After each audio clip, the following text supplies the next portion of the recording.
One of the ways that you get very good at this as a professional drummer is you're putting all these situations where the stages are not very big. And when the stage is not very big, you have to decide how you can wrap things around you so the full band can fit on there. Throughout my career as a drummer, which has spanned all the way since I was 14, so we're looking at, 20 some odd years now, I've had to drum in some very, very small spaces, very small stages, very small apartments, very small houses, very small storage units, very small bedrooms. And so what I want to talk about is having a small space and still having a little space of your own that you can call your practice space. It's very possible. So that's what we're going to be talking about in this episode of The Drum Show. I've found a lot of solutions for it throughout my career. So I just wanted to share a couple of those. So practical ones, one of the ways that you get very good at this as a professional drummer is you're putting all these situations where the stages are not very big. And when the stage is not very big, you have to decide how you can wrap things around you so the full band can fit on there.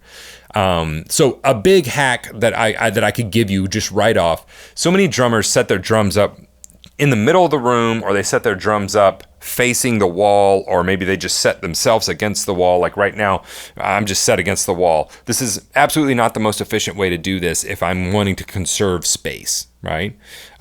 We have a second drum set in here. That drum set is set against that wall. And what we do is we make use of a corner. And so your drum set is set up kind of in a triangle. If you look at your drum set setup, it kind of is a triangle. It comes from your throne all the way out to crash cymbals and stuff, right? You got throne, and then you got floor tom, hi-hat, crash cymbals, and that kind of completes that triangle. So if we think of it in that way, put your throne in the corner of a room, and then move your arms, because the one thing I would do, and I made this mistake so many stupid times, and I beat myself up every time. I wouldn't sit down and move my arms, because you have to have some leeway away from the wall, because you're going to be moving your arms. So sit down and make sure you're not hitting the walls. And then once you do that, you're going to bring your drum set around you in that corner, and that's gonna just shove everything into that small little corner and make use, a very economical use of that corner of your bedroom or small space that you're in. And it seems like an intuitive thing, but it's one of the things that I see people not doing the most is they've just got it spread out. It's like, okay, this doesn't have to take up this much space. Put it in the corner. Then when you get into your drum set, a lot of times you have to lean your hi-hat to the right or left just to kind of crawl behind it, but it's very confined in that space. So that's the first quick tip I'd give you is make use of those corners. If you've got a super small space, you don't have a lot of area to drum, then what we're going to want to do is start investing in low profile stands. So on this drum set, I don't have any on this drum set. All of these are boom stands with the three big legs that boom out and all that stuff. Low profile stands have become very popular. They used to be the go-to back in the 20s and 30s and 40s whenever things were first being developed. We weren't hitting as hard. The harder we hit, the more touring came in, the more robust they made these things. I've taken a low profile stand on tour with me for a year and a half and put a 22-inch ride cymbal that I used as a crash on it, and it never gave me any problems. This podcast is brought to you by the Drum Better Daily program. That's actually my online drum school that I've run now for 12 plus years. Not only have I been playing the drums professionally since the age of 15, I've been teaching since the age of 18. Matter of fact, I talked to one of my first student a few days ago. I actually called him to see if he could sub a gig out for me. Daniel, love you, man.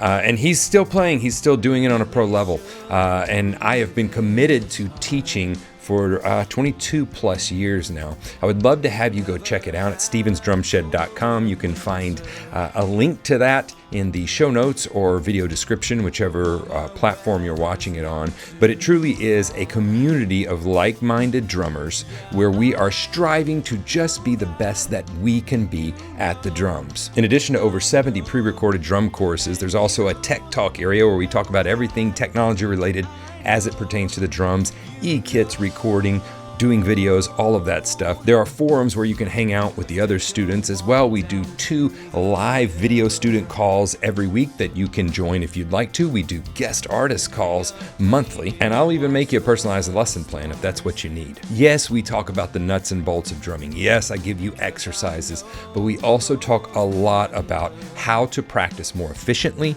how to practice better and how to get more out of your practice time. I know you're just like me. You're busy, you're being pulled by work, by family, by friends, by other responsibilities. Whenever you practice, you really want to see gains and have it be productive. That is what we focus on in the Drum Better Daily program. I'll have to say personally, it's been really cool because some of these students I've worked with for over 12 years, we started running drum camps here in 2022, and I got to meet some of them in person for the first time. Those drum camps have been selling out, blowing my mind with how much fun they are and how great a time it is to bring the community together in person. I'd love to have you be a part of it. And the legs are about this long on each of them, and what they do is they fold up instead of like, you know, how a tripod stand and usually comes down like this and attached at the base, and they kind of cinch together and it's this one long thing. Whereas the low profiles, they fold, most of the time fold out from the stand, and it takes up like half the space most of the time that a regular boom stand would take up. And they don't give you as much options as far as adjusting and things, because of the low profile, to hang something off the edge, like this microphone is hanging off of this stand, right? I have to have a leg on the floor to counterbalance that,